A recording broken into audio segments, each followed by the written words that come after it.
Hello guys, स्वागत आहे आपल्या यूट्यूब चॅनलमध्ये. तर आम्ही आज निघालो त्र्यंबकेश्वरचं दर्शन घ्यायला. तर गाईज, त्र्यंबकेश्वर हे ठिकाण 12 ज्योतिर्लिंगांपैकी एक ठिकाण आहे.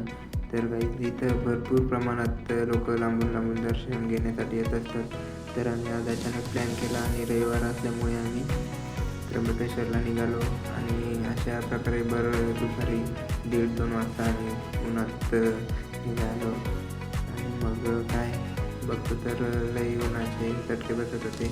आणि अशा प्रकारे आम्ही इथे येऊन पोचतोय त्र्यंबकेश्वरला. आणि भरपूर प्रमाणात अशी मोठी दर्शनासाठी ही बघा, तुम्ही बघू शकता अशा प्रकारे मोठी लाईन लागलेली आहे.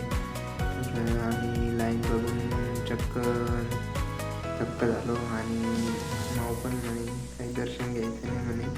तर आम्ही डायरेक्ट पुढे गेलो आणि मागच्या दरवाजाजवळून आम्ही दर्शन घेतले.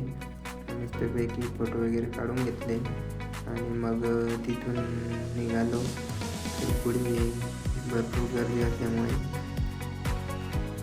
मग काय माऊ म्हणे आम्हाला लय गरम व्हायला लागलं, लय उन्हाचे चटके बसत असल्यामुळे आम्ही मस्तपैकी उसाचा गन्ने ज्यूस पिणे काय माऊ बोली.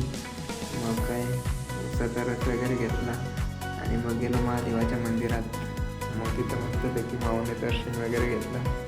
आम्ही पण दर्शन वगैरे घेऊन घेतलं आणि मग काय गेलो पुढं तलावाजवळ. मग माऊ काय मस्तपैकी माशांना पिठाचे गोळे करून फेकत होते. मस्तपैकी मासे ते पिठाच्या गोळ्याचा आनंद लुटत होते. तर तुम्ही बघू शकता हे भरपूर प्रमाणात इथं मासे दिसत आहेत. तर काही तेवढं झाल्यानंतर मग काय अजून आलो. मस्तपैकी थंडगार काहीतरी खावंसं वाटत होतं. मग आलो मस्तपैकी. मग चॉकलेट फ्लेवरची आईस्क्रीम वगैरे घेतली आणि मस्तपैकी थोडंसं तोंड गोड वगैरे करून घेतलं. काही मग एवढं झाल्यानंतर आम्ही मस्तपैकी निघालो. तर माऊ म्हणे मला काहीतरी खेळणी वगैरे घ्यायची. मग तिला काही खेळणी वगैरे घेतली आणि आपली एक बाईक कंपनी मस्तपैकी पुढं दुसऱ्या ठिकाणी कामाला गेली होती. तर ती येऊन पोचली. तर ते बघू शकता आम्ही मस्तपैकी आता रिटर्न परतीच्या मार्गाने येत आहेत. तर काही धन्यवाद. आणि आपल्या चॅनलला लाईक व शेअर करायला, सबस्क्राईब करायला विसरू नका काही. धन्यवाद.